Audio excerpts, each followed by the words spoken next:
Hello, gunfighters. Hope you're having a blessed day. I was going through this morning looking at older episodes, and it's that time of year where hunting season is around the corner. We're already here.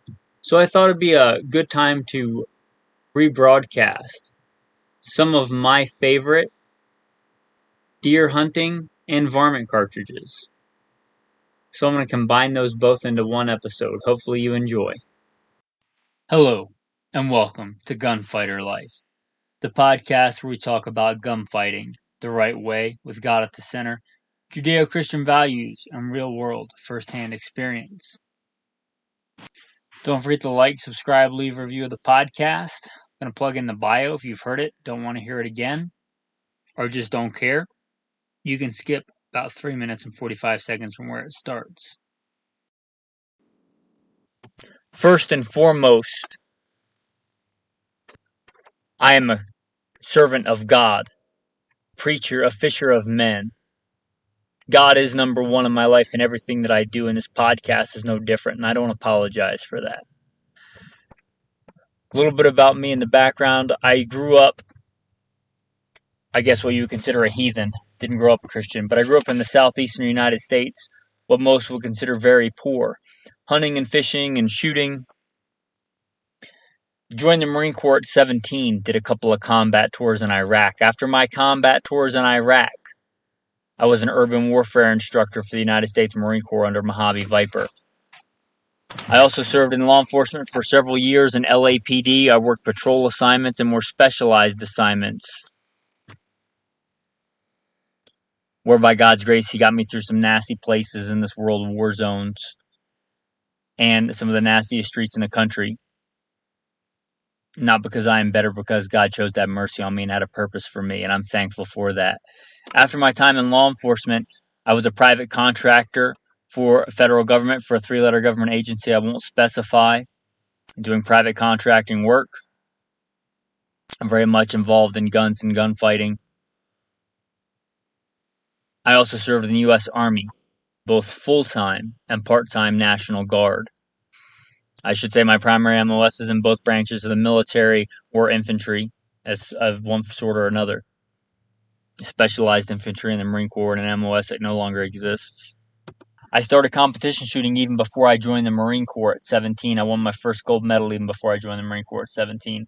I've been blessed by God with the talents He's given me to win more shooting competitions than I can remember. I've won most of my competitions in rifle and pistol, but I've also competed in archery and shotgun and even muzzleloader, knife throwing, hatchet throwing. I've competed in all that. I've also been a professional big game hunter and guide. Like I said, I grew up hunting and fishing and shooting. I've done it to put meat on the table because I like to put food on the table with the talents God's given me. I don't apologize for that. I've done it as a professional hunter and guide. I've slain all manner of beast and guided for all manner of beast. Bear and wolf and elk and deer, mule deer, whitetail deer.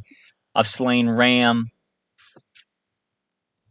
and fallow deer and countless animals. And I don't apologize for that either. FBI certified, firearms instructor, NRA, and a bunch of other 3-letter government agency certifications. Blessed be the Lord my rock, who trains my hands for war and my fingers for battle. Psalm 144.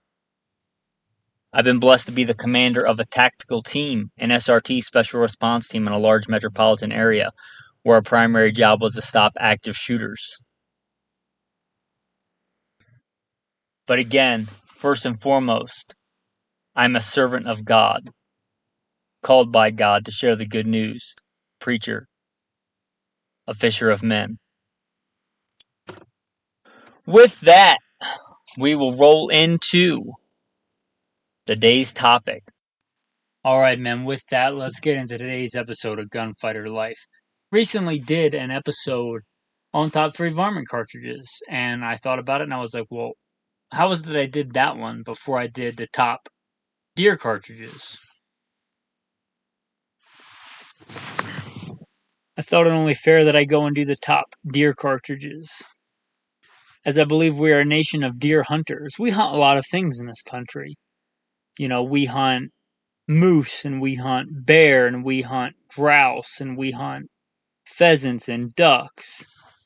If you took a random survey of people and said hunting, probably the number one game animal, and I'm just guessing here, that they would think of would be deer. And I think that all over this country, both mule deer, white-tailed deer, black-tailed deer, all across this nation, we are kind of a nation of deer hunters. Now, most hunters hunt other things too, but I think quintessentially in America, we are deer hunters. So, what do I believe are the top deer hunting cartridges? Well, I think that the first one is going to be pretty obvious. I mean, the standard for just period center fire rifle cartridges in America is the 30-06. It's been around for over 100 years, and when you think of any cartridge and you're comparing it, the obvious thing that you think of is how does it compare to the 30-06? Pretty simple that the 30-06 is a 30 caliber. Not quite developed in 1906, but that's when it officially got its designation. It's a little bit older than that. But 30 caliber developed in 1906. Was used by the military, and obviously a lot of those men were hunters, and a lot of those men came back from war and hunted. Both World War I and World War II, that was our go-to American rifleman cartridge, and I think America prides itself on being a nation of good riflemen, or at least has in the past. And that was an obvious choice. It was a giant leap forward from the things that had come before it. Undoubtedly the 30-40 Krag can hunt deer fine, but not like the 30-06. 45-70 has and still does take deer, but not like the 30-06. The 30-06, like it or not, kind of is a stolen idea from the 7x57 Mauser. You can hate on me for saying that, but it's pretty undisputable that that's true. We took that from the Germans. We took that from the 7x57 Mauser. Even kind of took their design for the Mauser 98 in the 1903 Springfield. That doesn't mean that the 30-06 has not become the quintessential iconic American round.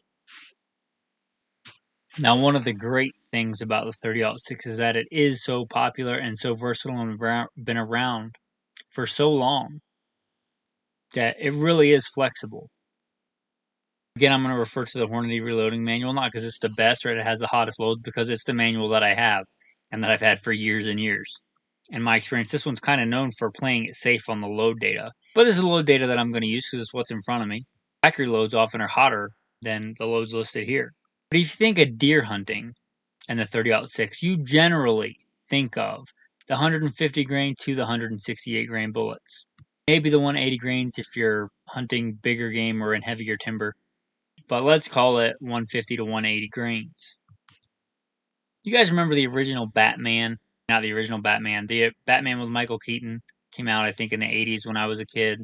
The scene where he goes, "You want to get nuts? Let's get nuts." I just thought about that. Well, you want to get nerdy about ballistics? Let's get nerdy. The 30-06 Springfield with 150 to 155 grain bullet is pushing max velocities of about 3,000 feet a second. With your 165 to 168 grain bullets, you're looking at around 2,900 feet a second. That's probably your optimal load in the 30-06. Your 180 grains are dropping down to 2,700 feet per second. And those velocities are fine. They have plenty of energy for taking any deer in North America at any reasonable range. And they have, for decades and decades and decades, been the standard for deer hunting in America. The 30-06 is quintessentially American and iconic. Let me tell you something. I've never owned a 30-06, I don't believe. And I don't generally have any plans to own a 30-06.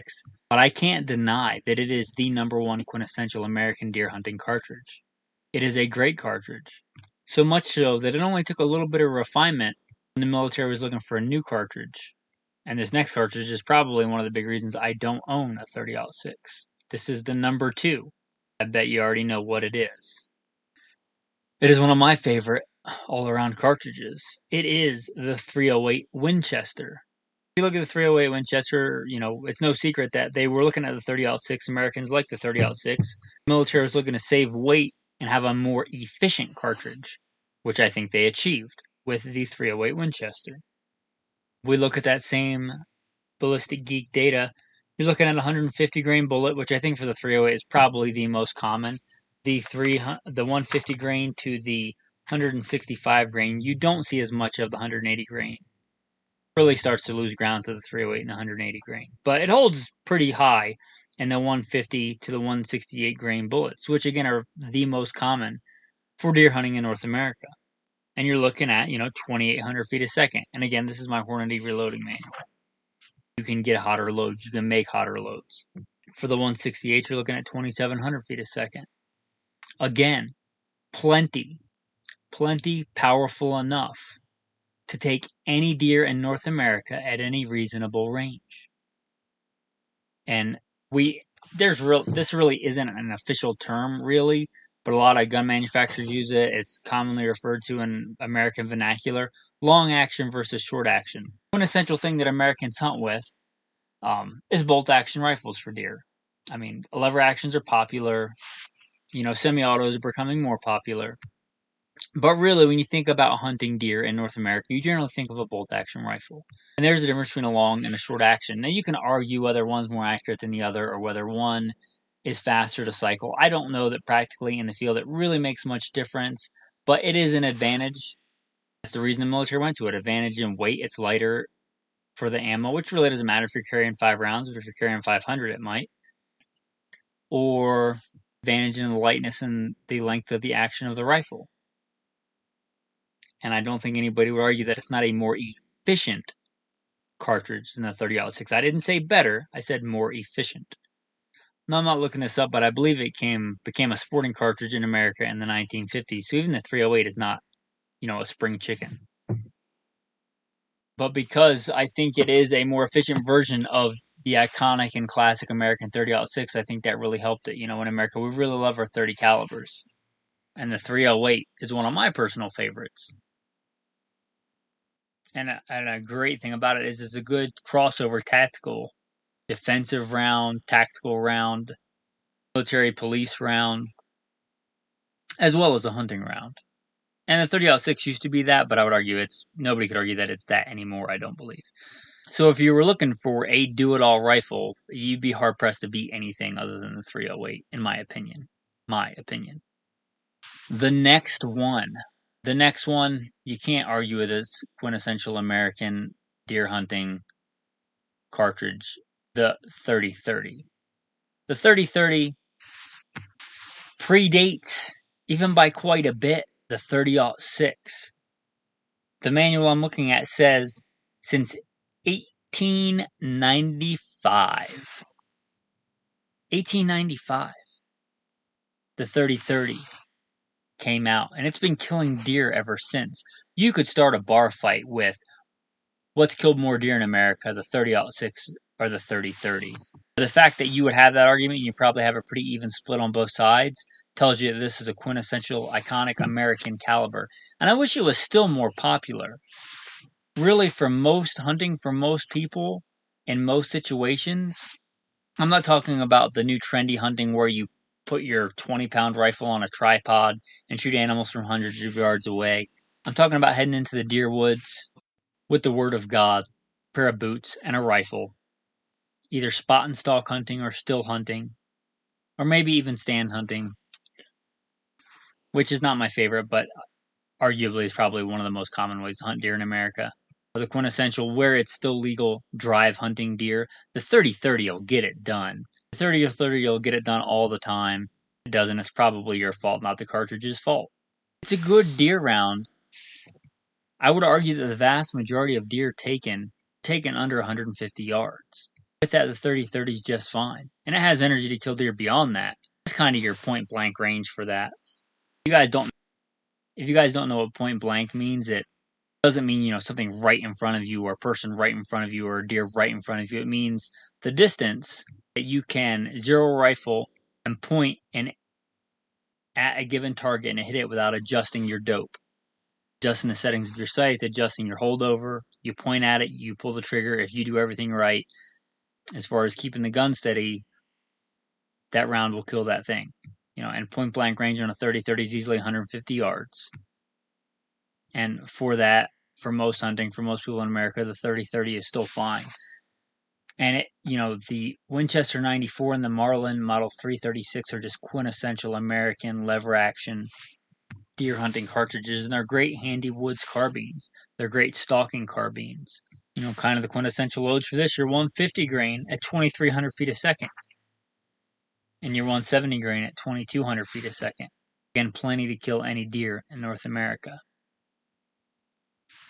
Now, if you'll notice, these are all 30 calibers, and there's a reason for that. I think Americans, gravitate to and have probably because of and since the 30-30 and the 30-06 30 caliber rounds. The next two are not going to be that. They're going to be Wildcats based on two of the ones we already talked about. If you don't know Wildcat and cartridge, where you take an existing cartridge that's established, like a 30-06, and you neck it up, making the neck bigger or smaller to get a different diameter bullet in there. There's other ways to Wildcat, but generally that's the most common, necking something up or necking something down.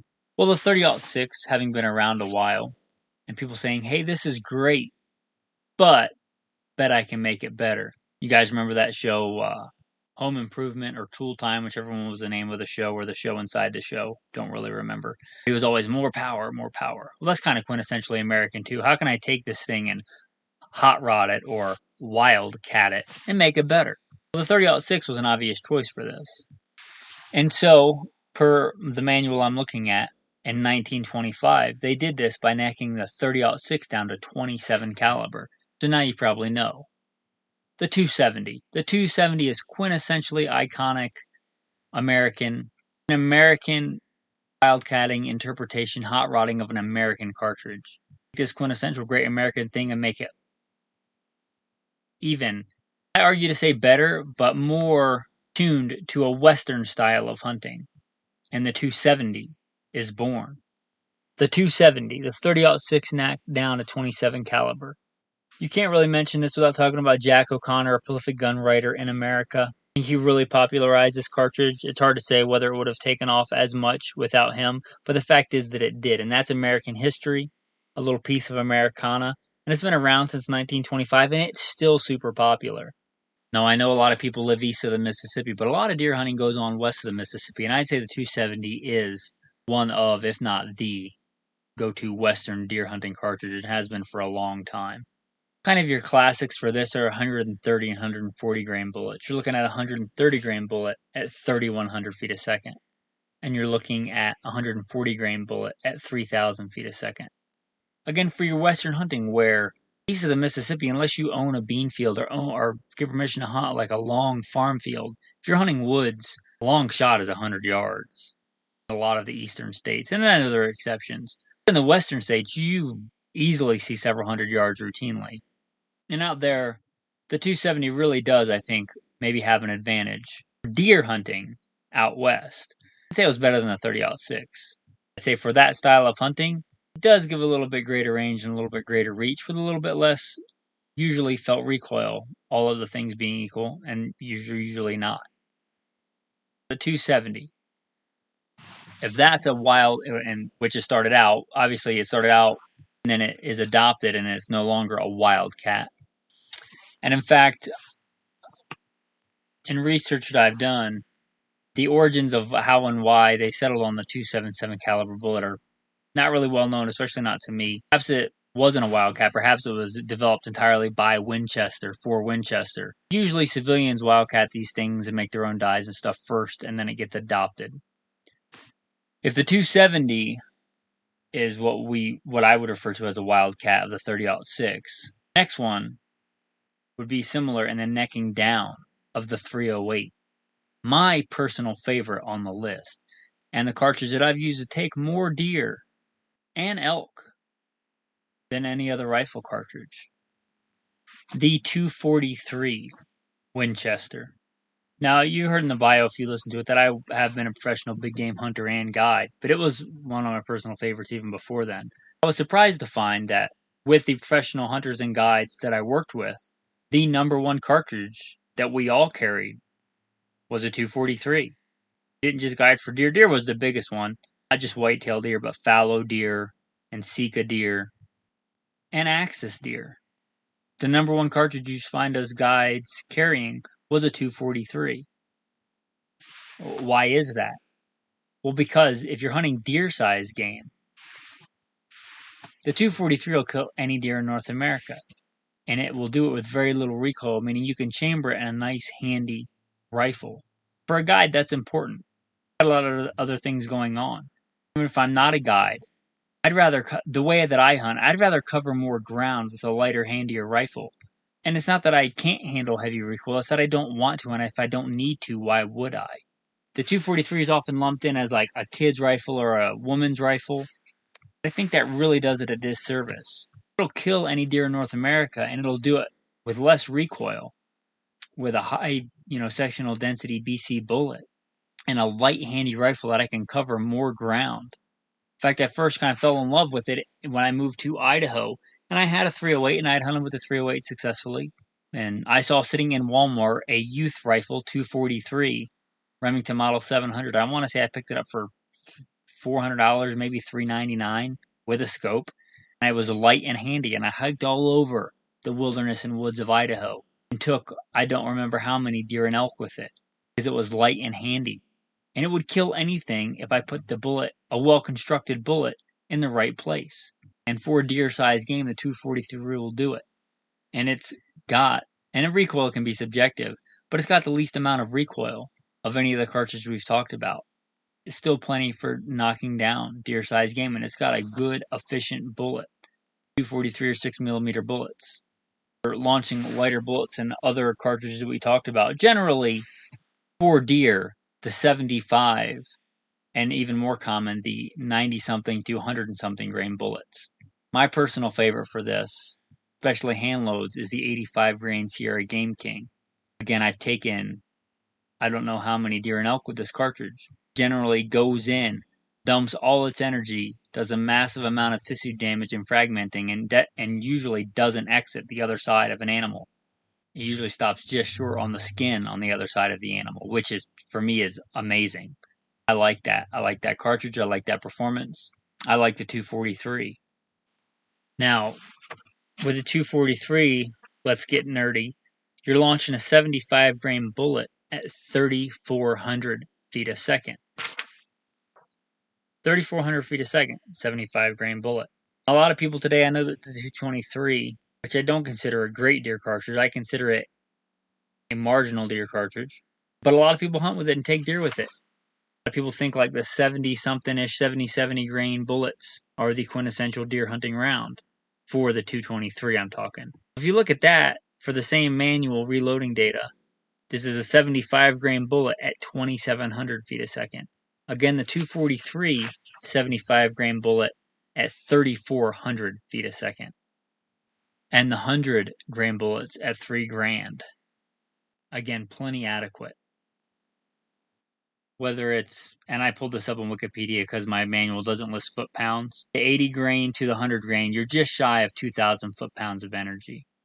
With that, it's become kind of considered the sledgehammer in the 223 bullets, a 77 grain, you're looking at 1,300 foot-pounds. That's not a marginal difference between 1,300 and almost 2,000. With that, that's been my top picks for the quintessential American deer hunting cartridges. If I left out one that you think should be on the list, not your favorite, because your favorite could be a 250 Savage. It's a great round. Is it really, does it supplant any of the ones on the list? If you're like, I can't believe you didn't mention the whatever, way to object respectfully and get everyone to see it, leave a review of the podcast and refer to this episode and say, I think you should have had the 25-06 on there. Can't believe the 300 Winchester Magnum is not on there. Let me know and let everybody else know. As long as it's respectful, leave a review of the podcast. I guess a good transition to that, to the Patreon and the Good Shepherd Training. If you like this podcast, you're not aware, there's also the Alpha Male podcast. We talk about more than just guns, about general manliness, the right way with God at the center. If you care about the important stuff, Simple Man Sermons, the preachings of a simple man called by God to share the good news of Jesus Christ. You can check all those out under the umbrella of GoodShepherdTraining.com. If you don't remember the names, you can obviously probably look them all up on whatever platform you're listening to this on. But GoodShepherdTraining.com if you want to see some more visual stuff on there, if you want to contact me. And these are free to listen to, but they're not free to put out. So you think this is worth $1 a month or more? Fraction of the cost of any box of ammo pretty much nowadays. Maybe less than one round of ammunition of the calibers we talked about. One round of ammo. You could support this message. Again, GoodShepherdTraining.com. There's a Patreon link right on there. If you like this message and support the message and think it's worth $1 or any other podcasts for that matter. And you do get some extra content on there. You get some extra tips. For instance, you'll get an insider view of a professional hunter and guide / trapper. My trapping kit is on there that I would use. Some tips that aren't available to the general public or that I put out on there first are available. And you can just contact me on there. You can message me on there. And if it's a question, if everybody that's asked me a question on there has gotten an answer, you can talk to me on there if you actually care about and value my opinion or respectfully disagree with my opinion. You can converse with me on Patreon. Again, GoodShepherdTraining.com. With that as a thank you for staying tuned through all of that, the tactical tip of the day and the tactical verse of the day. This one may be known throughout the prepper community quite well for food storage, but you might not know it in the hunting and tactical community as much. A good way to store your food and keep it dry. You don't know those moisture absorbing things a lot of times. Just iron oxide. They're just causing rust, which takes moisture out of the air. You can spend a bunch of money on those kind of things, or you can just use hand warmers. Hand warmers are kind of like a giant version of that. They take moisture out of a given environment, especially if it's a closed environment. If you're storing your ammo, especially with ammo the way it is now, you might just be able to go to Walmart like we used to do, way back in the 3 or 4 years ago, and just buy a box of ammo on your way to sight in your rifle. You have to find it ahead of time on the internet and store it. So if you're storing ammo in ammo cans or any kind of watertight, airtight thing, take one of those hand warmers. They're super cheap. Come in packs of 2 for $1 or something around there. I mean, and that might be an old price with today's inflation. Who knows? But they're inexpensive, especially compared to the cost of ammo. So take one of them, shake it up, and throw it in your ammo can and seal it. Helps keep your ammo dry and hopefully last longer, especially in everything going on today and the craziness. Hopefully that, if you didn't know, is a good tactical tip of the day. Tactical verse of the day. If you didn't listen to Simple Man Sermons, one of the ones we talked about, God resists the proud, but gives grace to the humble. Humble yourself, therefore, under the mighty hand of God, casting all your cares upon him because he cares for you. Be sober and vigilant, because your adversary, the devil, prowls around like a roaring lion, seeking whom he may devour. Thanks for listening. Have a blessed day. Hello, gunfighters, and welcome back to Gunfighter Life. It is a blessed morning here in the high mountains of northern Arizona. I am a blessed man. Just got done with a great workout,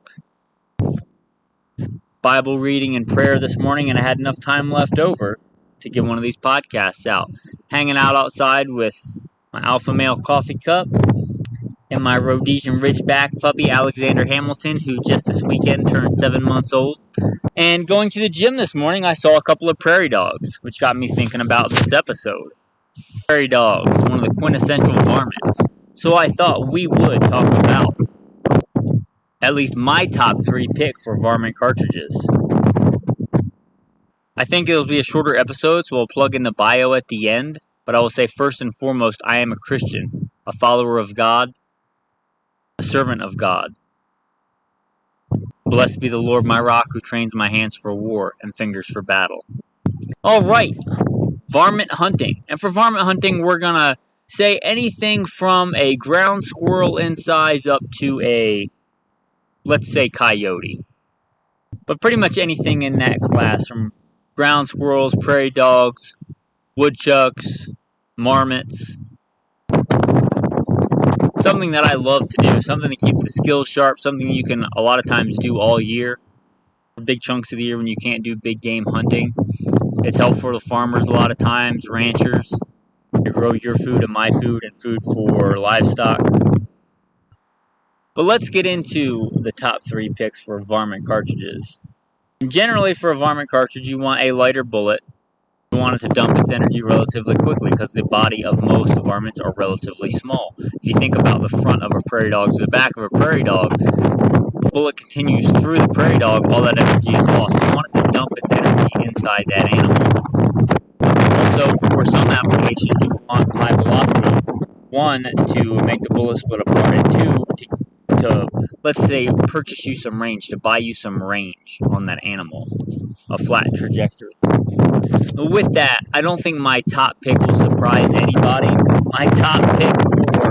My dog's carrying around a bottle. It's pretty funny. My top pick for the best varmint cartridge is going to be the 223 Remington.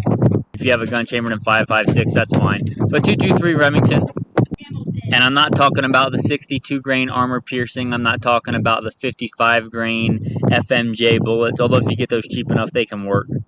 I'm talking about 55 grain soft points or lighter. I'm talking about purpose-built varmint ammunition. The reason the 223 is great is not because it's, ballistically superior to a lot of other rounds. In fact, it's ballistically inferior to a lot of other rounds. It's because economy of scale, because of economic reasons, because there's so much of it made and it's so popular that it's cheap for what you get. In fact, that's the reason I don't own a 22 Magnum anymore. Is I like the 22 Magnum, it's a great cartridge, but I can literally reload or a lot of times even purchase factory ammo in 223 cheaper than I can get 22 Magnum. So why wouldn't I shoot the 223? And there are some certain applications where the 22 Magnum is better, but none for me. You can shoot that, like I said, cheaper than a lot of 22 Magnum. Shoot it cheaper than probably any other center fire round. Like, I really like the 22 Hornet. It didn't make the list today because it's exorbitantly more expensive than a 223 and less powerful.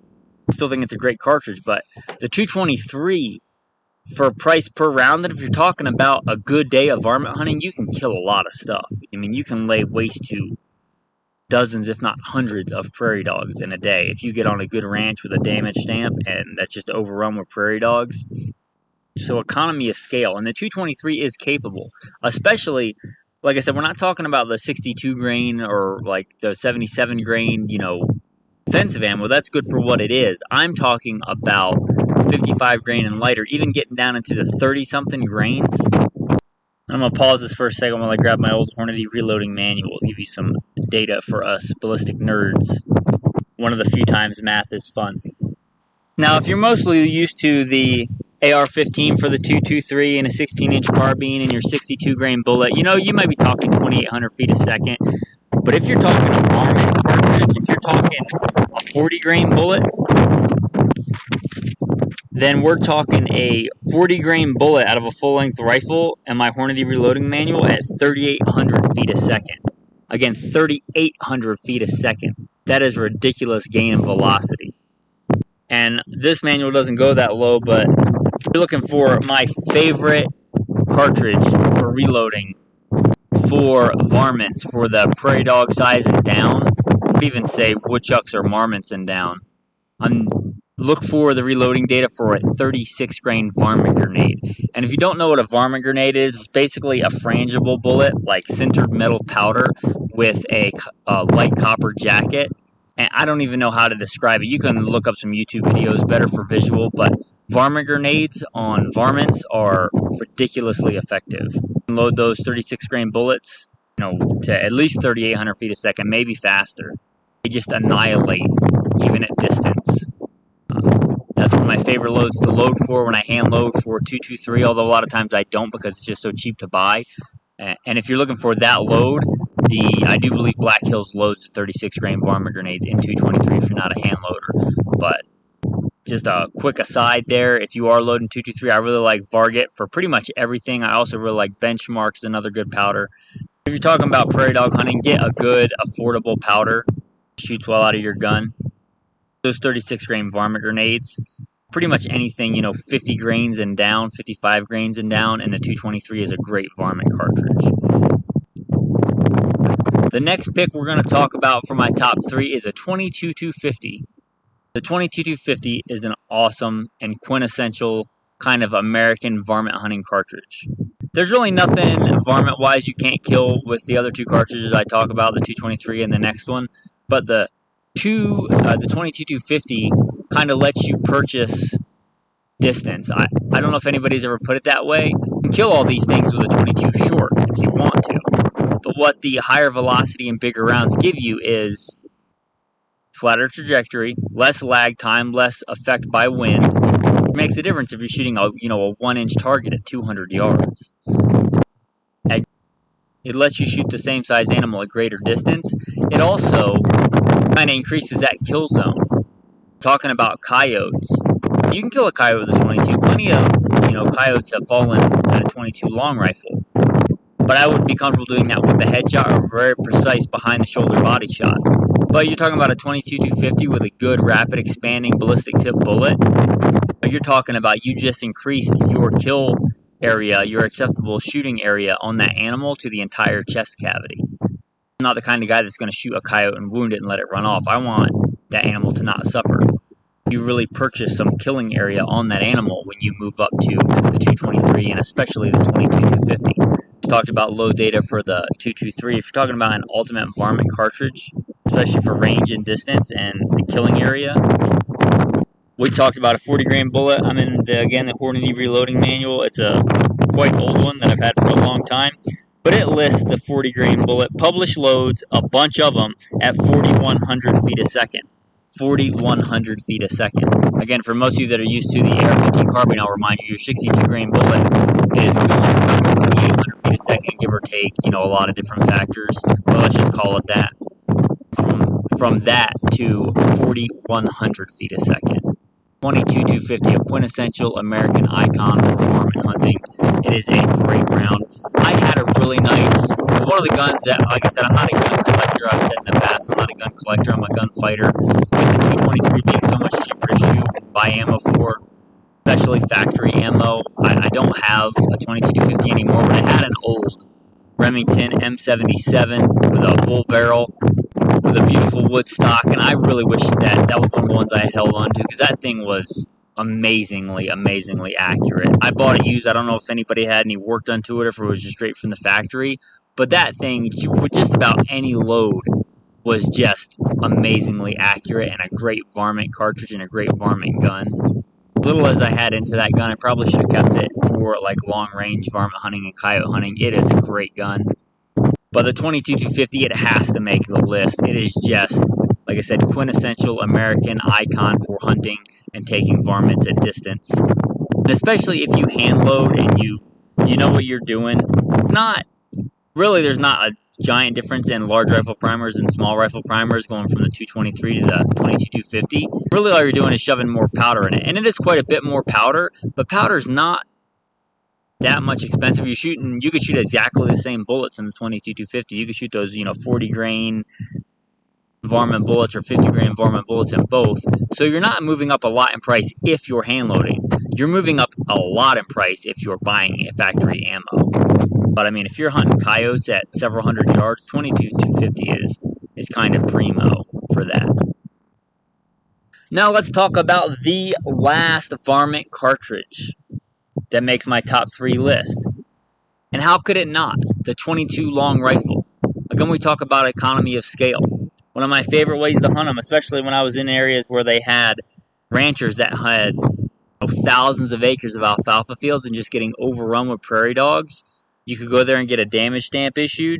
Really, me and my buddies would go with a vehicle with a sunroof or in the back of a truck, and 2 would stand in the back of the truck, and when they saw a group of prairie dogs, they would pound on the back of the truck, and one person would drive and load mags, and you could hop out of that truck and lay waste to as many prairie dogs as you could effectively engage targets, meaning if you could hit them and kill them, every time you brought that rifle up or every time you came back from recoil, just about it seemed like, there was another prairie dog. So you were limited by how fast you could load mags and how good a shot you were, but you could just take out bricks of 22 ammo and annihilate prairie dogs. One of the great American pastimes, in my opinion. Far more fun to me than baseball. They're helping out ranchers because they're eating, I don't know how much a prairie dog can eat in baby alfalfa sprouts, but I gotta imagine it's quite a bit. And when there's literal waves of them moving across the landscape like locusts, and you know that you're doing some good by annihilating those things, which also carry bubonic plague, by the way. 22 long rifle, you can literally just bring out bricks of ammo. The 22 long rifle, again, economy of scale. If you're talking ballistics to ballistics, would a 17 HMR be better? Yeah, for prairie dogs and small varmints, for sure it will be better. But again, I can probably shoot 223 and especially reload 223 cheaper than I can buy 17 HMR a lot of times. But I can buy a lot of 22. Let's say if I'm going out for a weekend and my budget for ammo is $100. Even today, with today's crazy inflation, I can buy a lot of 22 ammo for $100. A lot more than anything else. So again, if we're just talking about being able to engage a lot of targets, the 22 long rifle has to make the list for top 3 varmint cartridges. Just an amazing cartridge for that. Again, economy of scale. And if you thought in the past that 22 long rifle hollow points, especially good ones, are a gimmick, I can tell you from firsthand experience with a lot of data that 22 hollow points on small creatures do a lot more damage than just 22 round nose. If that's all you can get, but 22 hollow points are, especially good ones, quite a bit more effective. And if you're talking about a good balance between being able to shoot a lot and being inexpensive, while also being effective on game and accurate, the federal bulk packs, I think they're like 525, and the federal, I believe, champion 36 grain hollow points, they to me strike a very good balance of affordability, accuracy, and good terminal performance on small creatures. Obviously, CCI mini mags are kind of the premium. I really like the 36 grain CCI mini mags. Talking about less volume of fire, then yeah, I like those, but they do cost more. So those are my top 3 picks for Ultimate Varmint cartridges. And, let me know. GoodShepherdTraining.com. Or again, you can just leave a review of the podcast and put in, I like the episode, but you left out whatever is your favorite varmint cartridge. How could you not list the 222 Rem Mag or whatever yours is? There's a lot of good varmint cartridges. How could you not list the 6mm bench rest or whatever? And if you guys like this, I would like to do an entire kind of episode on prairie dog hunting, because I think it is one of the last great hunting experiences a common man can have out west. Like, without having to win an elk lottery and spend a buttload of money on tags and everything else, maybe a guide. I mean, you could DIY and come out west and just have a lot of fun hunting. So I would like to do a whole episode on that. Let me know if you're interested. Again, GoodShepherdTraining.com. If you like this episode and you want to support, there's a Patreon link on there, because these are free to produce, but they are, these are free for you to listen to, but they're not free to produce. They cost money for web hosting, for servers, for a website, for all those things. If you want to support, again, the Patreon link, GoodShepherdTraining.com. If you want an Alpha Male coffee cup like the one I talked about, if you're not aware of this podcast, we also do one called the Alpha Male Podcast, which encompasses more than just hunting and shooting and gunfighting and ballistics, general manliness the right way. And if you care about the important stuff, Simple Man Sermons, the preachings of a simple man called by God to share the good news of Jesus Christ. Anyway, you can find those all at GoodShepherdTraining.com. And again, that coffee cup and some other merchandise you'll see on there. If you want to support the podcast another way, you can buy merchandise on there. I'll plug in the bio at the end just so you know that I may have some kind of idea as to what I'm talking about here. As a thanks for staying tuned to the end of the episode, I'll throw in a tactical tip. This tactical tip will not have to do with varmint hunting, really. Generally, you don't spot and stalk in varmint hunting. But when you're selecting hunting boots, just don't... There's more criteria than just what looks cool or what feels comfortable. If you're going to spot and stalk hunt, if you're the kind of hunter that doesn't set up on a tripod and shoot animals from 600 yards away, if you actually like to get up close where you can smell them and be in the midst of them and see them with your naked eye, really pay attention to the sole of the shoe. A lot of times they do it based on like comfort and hike ability, which is great too. I like to hike long distances, but you can find a boot that's good for hiking with a good sole that's also somewhat soft. I mean, like if you push on it with your fingernail, it'll go in a little bit. you would be surprised at how much difference that makes in volume when you are trying to walk quietly through leaves, through sticks, through branches, actual spot and stalk hunting. So a tactical tip when you're selecting boots, this can even be for tactical applications if you're trying to walk quietly. A nice, soft-soled hunting boot. My favorite ones for stalking are the red. I'm looking at them right now. They're the Redheads, kind of a muck style boot, but I use them out west too. And they have a really soft sole, like so when I'm walking on things, I can feel them underneath my feet. If I step on a branch underneath leaves, I can feel that and then back up so I don't snap that branch. And that can be the difference between a successful day's hunt and a big quantity of meat and going home hungry. So again, a nice, soft, malleable, squishy sole on your hunting boot if you spot and stalk hunt. It's a tactical tip of the day. And even for tactical applications for, trying to sneak up on a door without getting noticed before you kick it in. Tactical verse of the day, because it's such a beautiful day today. I'm literally sitting out in the morning with my shirt off, getting some sun while I'm recording this podcast. Psalm 19.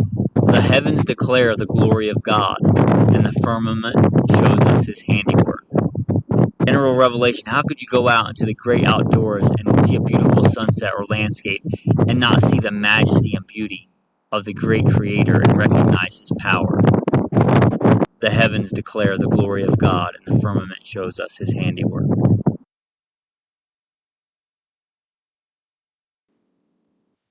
First and foremost, I am a servant of God, preacher, a fisher of men. God is number one in my life, and everything that I do in this podcast is no different, and I don't apologize for that. A little bit about me in the background. I grew up, I guess what you would consider a heathen. Didn't grow up a Christian, but I grew up in the southeastern United States, what most would consider very poor. Hunting and fishing and shooting. Joined the Marine Corps at 17, did a couple of combat tours in Iraq. After my combat tours in Iraq, I was an urban warfare instructor for the United States Marine Corps under Mojave Viper. I also served in law enforcement for several years in LAPD. I worked patrol assignments and more specialized assignments, where by God's grace, he got me through some nasty places in this world, war zones, and some of the nastiest streets in the country. Not because I am better, because God chose to have mercy on me and had a purpose for me, and I'm thankful for that. After my time in law enforcement, I was a private contractor for federal government, for a 3-letter government agency I won't specify, doing private contracting work. I'm very much involved in guns and gunfighting. I also served in the U.S. Army, both full-time and part-time National Guard. I should say my primary MOS is in both branches of the military or infantry, as of one sort or another. Specialized infantry in the Marine Corps and an MOS that no longer exists. I started competition shooting even before I joined the Marine Corps at 17. I won my first gold medal even before I joined the Marine Corps at 17. I've been blessed by God with the talents he's given me to win more shooting competitions than I can remember. I've won most of my competitions in rifle and pistol, but I've also competed in archery and shotgun and even muzzleloader, knife throwing, hatchet throwing. I've competed in all that. I've also been a professional big game hunter and guide. Like I said, I grew up hunting and fishing and shooting.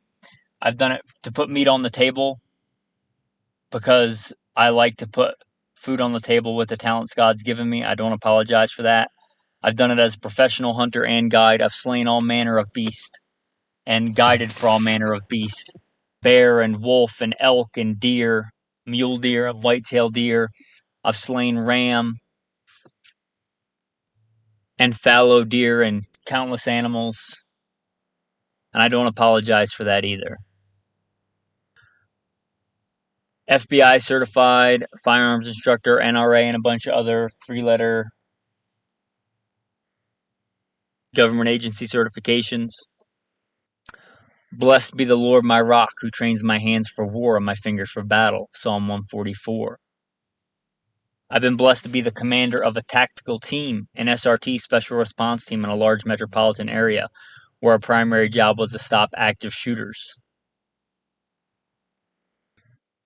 But again, first and foremost, I'm a servant of God, called by God to share the good news, preacher, a fisher of men. With that, we will roll into the day's topic.